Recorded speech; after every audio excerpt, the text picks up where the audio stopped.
በእስራኤልና አሜሪካ ጥምረት በኢራን ላይ የተከፈተው ዘመቻ ተጠናክሮ የቀጠለ ሲሆን ኢራንም ምላሽን እየሰጠች ትገኛለች። እኛም ከዚህ ጦርነት ጋር ተያይዞ እየወጡ የሚገኙ አዳዲስ መረጃዎችን ወደ እናንተ ለማድረስ ተገኝተናል። በዛሬው ጥንቅራችን ከምንመለከታቸው ጉዳዮች መካከል ኢራን በቅርቡ የአብዮታዊ ጥበቃ ዘብ ዋና አዛዥን በአሜሪካና እስራኤል ጥቃት ካጣች በኋላም አዲስ መሪ መሾሟ ይታወቃል። አዲስ የተሾሙት ብርጋዴር ጀነራል አህመድ ቫሂድ ማን ናቸው የሚለውን በዛሬው መረጃችን ይዘናል።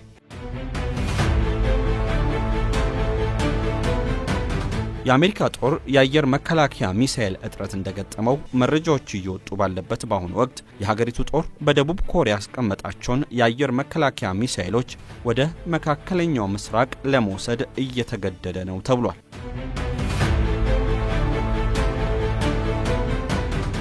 በሌላ በኩል አሜሪካ ከኢራን ጋር በገባችበት በዚህ ጦርነት ባለፉት 6 ቀናት ብቻ $2 ቢሊዮን እንዳጣች የሚያሳይ መረጃ የወጣ ሲሆን ጦርነቱ ለሳምንታት ከቀጠለ አሜሪካ $100 ቢሊዮን ልታጣ እንደምትችልም መረጃዎች እየወጡ ናቸው። ላይክ፣ ሼር እና ሰብስክራይብ እያደረጋችሁ እስከ ፍጻሜው አብራችሁን ቆዩ እያልን አሁን በቀጥታ ወደ መረጃዎቻችን አለፍን። ለበርካታ ዓለም አቀፍ ጉባኤዎች ተመራጭ የሆነችው አዲስ አበባ ለአፍሪካውያን ጭምር ኩራት በመሆን ደማቅ ታሪኳን ጽፋለች። እኛ ቴምር ሪል ስቴት በዚህ ታሪክ ውስጥ አሻራችንን ለማሳረፍ በቡልጋሪያ ከአፍሪካ ህብረት ፊት ለፊት ላይ መኖሪያ ቤቶችንና የንግድ ሱቆችን ለእናንተ ይዘንልዎት ብቅ ብለናል። የመኖሪያ ቤት አፓርትመንቶች በ5.1 ሚሊዮን ብር ሙሉ ክፍያ ከባለ 1 እስከ ባለ 3 መኝታ ቤቶችን ይዘንልዎት መጥተናል። እዛው ቡልጋሪያ ላይ የንግድ ሱቆችን በ900 ሺህ ብር ቅድመ ክፍያ ከ26 ካሬ ጀምሮ ወደ እናንተ ይዘንላችሁ መጥተናል። ከእናንተ የሚጠበቀው ከስር በምናስቀምጥለው ስልክ ቁጥር የሳይት እንዲሁም የቢሮ ቀጠሮ ማስያዝ ብቻ። አዲሱ የአብዮታዊ ዘብ አለቃ የኢራን ከፍተኛው ወታደራዊ አመራር ማን ናቸው? እንደ አውሮፓውያን አቆጣጠር ማርች 2026 የወጡ ዘገባዎች እንደሚያመላክቱት ብርጋዴር ጀነራል አህመድ ቫሂድ አዲሱ የኢራን አብዮታዊ ዘብ ዋና አዛዥ ሆነው ተሾመዋል። ይህ ሹመት የተከናወነው የቀድሞ አዛዥ መሐመድ ባክር በአሜሪካና በእስራኤል ጥቃት መገደላቸውን ተከትሎ ነው። አህመድ ቫሂድ በኢራን ወታደራዊና ፖለቲካዊ መዋቅር ውስጥ ከፍተኛ ልምድ ያላቸው ግለሰብ ሲሆኑ ቀደም ሲል በበርካታ ኃላፊነት ስፍራዎች ላይም ተሾመው ሰርተዋል። ከ1988 እስከ 1998 ባሉት ዓመታት የዘቡን የውጭ ዘመቻ ክፍል ወይም ቁዱስ ፎርስ በመምራት የመጀመሪያው ግለሰብ ነበሩ። በሙሐመድ አህመዲን ነጃድ ዘመን የመከላከያ ሚኒስትር እንዲሁም በቅርቡ በኢብራሂም ራይሲ አስተዳደር የሀገር ውስጥ ሚኒስትር ሆነውም አገልግለዋል። እንደ አውሮፓ አቆጣጠር በ1994 በቦነስ አይረስ አርጀንቲና በተፈጸመው የአይሁድ ማህበረሰብ ማዕከል ላይ የቦምብ ጥቃት እጃቸው አለበት በሚል በኢንተርፖል አሊያም ባለም አቀፉ የፖሊስ ተቋም ይፈለጋሉ።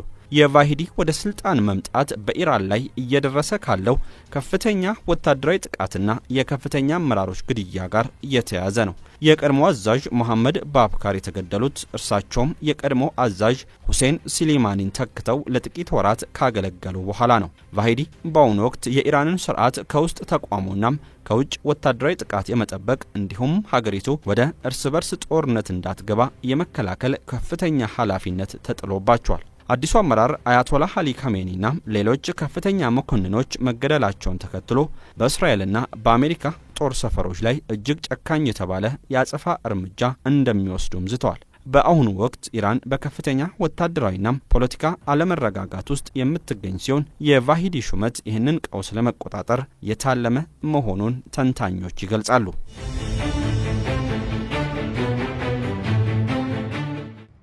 አሜሪካ የአየር መከላከያ እጥረት ገጥሟታል። ከደቡብ ኮሪያ ወደ መካከለኛው ምስራቅ የአየር መከላከያ እየመጣ ነው።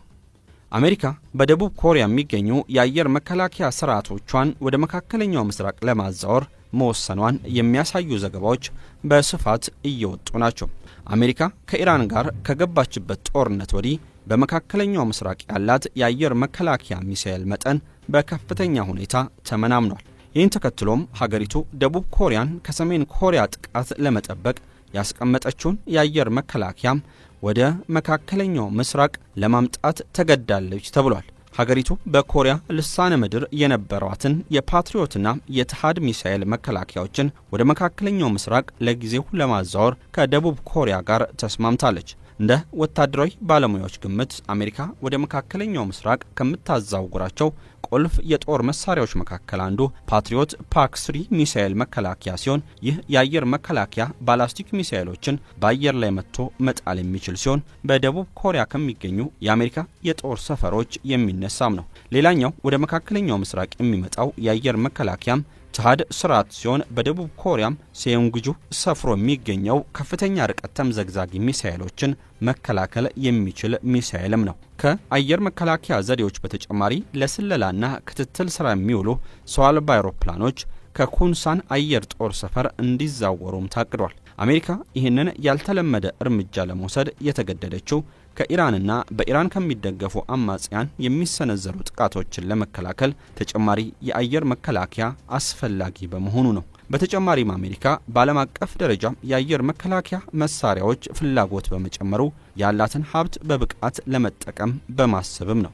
ይህ የአሜሪካ ውሳኔ በደቡብ ኮሪያ ባለሙያዎች ዘንድ ስጋትን ፈጥሯል። መሳሪያዎቹ መነሳታቸው ከሰሜን ኮሪያ የሚሰነዘሩ የሚሳኤልና የኒኩሌር ስጋቶችን ለመመከት በሚደረገው ጥረት ላይ ከፍተኛ ክፍተት ሊፈጥር ይችላል የሚል ስጋት አለ። አሜሪካም $2 ቢሊዮን አጣች። የኢራን ጥቃት ከፍተኛ ኪሳራ እያስከተለ ነው። አሜሪካ በኢራን ላይ የጀመረችው ወታደራዊ ዘመቻ ኦፕሬሽን ኤፒክ ፊውሪ በመጀመሪያዎቹ ጥቂት ቀናት ውስጥ ብቻም ወደ $2 ቢሊዮን ገደማ የሚገመት የጦር መሳሪያዎችና ቁሳቁሶች ውድመት እንደደረሰበት ተዘግቧል። ይህ ኪሳራ በዋነኝነት ያጋጠመው ኢራን በኳታር ባህሬንና የተባበሩት አረብ ኤሚሬትስ በሚገኙ የአሜሪካ የጦር ሰፈሮች ላይ በሰነዘረችው የአጸፋ ጥቃት ነው። በኳታር አሉዴዳ የጦር ሰፈር የሚገኘውና $1.1 ቢሊዮን የሚያወጣው የቅድመ ማስጠንቀቂያ ራዳር በኢራን ሚሳኤል ተመቶ ጉዳት ደርሶበታል። በተጨማሪም በተባበሩት አረብ ኤሚሬትስ የሚገኝ ሌላ የራዳር ስርዓት መመታቱ ተገልጿል። በኩዌት የአየር መከላከያ በስህተት በተተኮሰ ጥቃት ወይም ፍሬንድሊ ፋየር 3 F-15E ተዋጊ ጄቶች ወድመዋል። ይህም $282 ሚሊዮን የሚገመት ተጨማሪ ኪሳራን አስከትሏል። በባህሬን የሚገኘው የአሜሪካ 5ኛ የባህር ኃይል ጦር መምሪያ ላይ በደረሰ ጥቃት የሳተላይት መገናኛ መሳሪያዎችና ህንጻዎችም ወድመዋል። እንደ CSIS ትንተናም አሜሪካ በኢራን ላይ ጦርነት ከጀመረችባቸው የመጀመሪያዎቹ 100 ሰዓታት አሊያም 4 ቀናት ገደማ ውስጥ በአጠቃላይ $3.7 ቢሊዮን ወጪን አድርጋለች። ጦርነቱ በአማካኝ በቀን ከ890 ሚሊዮን እስከ $1 ቢሊዮን ወጪ እያስከተለ እንደሆነ የፔንታጎን ግምቶች ያመላክታሉ። አሜሪካ የኦፕሬሽን ኤፒክ ፊውሪ በሚል የጀመረችው ይህ ጥቃት የኢራንን ሚሳኤል ማከማቻዎች፣ የአየር መከላከያዎችንና የጦር አውሮፕላን ማረፊያዎችን ኢላማ ያደረገ ነው። ኢራን ኦፕሬሽን ትሩ ፕሮሚስ 4 በሚል በሰየመችው ዘመቻ በአካባቢው በሚገኙ የአሜሪካ ጦር ሰፈሮችና እስራኤል ላይ የሚሳኤልና የድሮን ጥቃቶችን በብዛት እየሰነዘረች ትገኛለች። ይህ ግጭት ለሳምንታት የሚቀጥል ከሆነም አሜሪካን እስከ $100 ቢሊዮን ሊያስወጣት እንደሚችል ተንታኞች ያስጠነቅቃሉ። ሄዝቦላ ከተገመተው በላይ ጠንክሯል። የእስራኤሉ ባለስልጣን በመጋቢት 2026 መጀመሪያ ላይ የሊባኖስ ታጣቂ ቡድን ሄዝቦላ ከእስራኤል ጋር ወደ ለየለት ግጭት መግባቱን ተከትሎ ከፍተኛ የእስራኤል ባለስልጣናት ቡድኑ ያሳየው የተሳትፎ መጠን ከተጠበቀው በላይ መሆኑን ገልጸዋል። ሄዝቦላ ወደ ግጭቱ የገባው የኢራኑ የበላይ መሪ አያቶላ አሊ ካሜኒ መገደላቸውን ተከትሎ ለመበቀል መሆኑን አሳውቋል። አንድ ከፍተኛ የእስራኤል ባለስልጣን ለቻናል 13 ኒውስ እንደተናገሩት እስራኤል ሄዝቦላ በዚህ ደረጃ በከፍተኛ ጥንካሬ ወደ ውጊያው ይገባል ብላ አልጠበቀችም ነበር። ባለስልጣኑ ስለ ሄዝቦላ ስህተት ሰርተናል፣ በዚህ አይነት ከፍተኛ መጠን ተኩስ ይከፍታሉ ብለን አልገመትንም ነበር ሲሉ አምነዋል። የውትድርና ምንጮች እንደሚጠቅሱት ሄዝቦላም አሁንም ቢሆን ያለውን ወታደራዊ አቅም እስካሁን አልተጠቀመም። ሄዝቦላ ወደ እስራኤል ሰሜናዊ ክፍል ከ210 በላይ ሚሳኤሎችን፣ ድሮኖችንና ሮኬቶችን መተኮሱን የተባበሩት መንግስታት ድርጅት አሳውቋል። የእስራኤል መከላከያ ሰራዊት በቤይሩት ዴሃ አካባቢ በሚገኙ የሄዝቦላ የትዕዛዝ ማዕከላትና መሰረተ ልማቶች ላይ ከፍተኛ የአየር ድብደባ እያካሄደ ነው። እስራኤል በሊባኖስ ድንበር አቅራቢያ ታንኮችንና የታጠቁ ተሽከርካሪዎችን እያከማቸች ሲሆን ይህም መጠነ ሰፊ የምድር ወረራ ሊጀመር ይችላል የሚል ስጋትን ፈጥሯል። በእስራኤል የአየር ጥቃት ምክንያት በሊባኖስ የሟቾች ቁጥር ከ120 በላይ መድረሱን የሀገሪቱ ጤና ጥበቃ ሚኒስቴር ገልጿል። በተጨማሪም በመቶ ሺዎች የሚቆጠሩ የቤይሩት ነዋሪዎች ከእስራኤል በተላለፈ አስቸኳይ የመልቀቂያ ትዕዛዝ ምክንያት ቤታቸውን ጥለው እየሸሹ ይገኛሉ።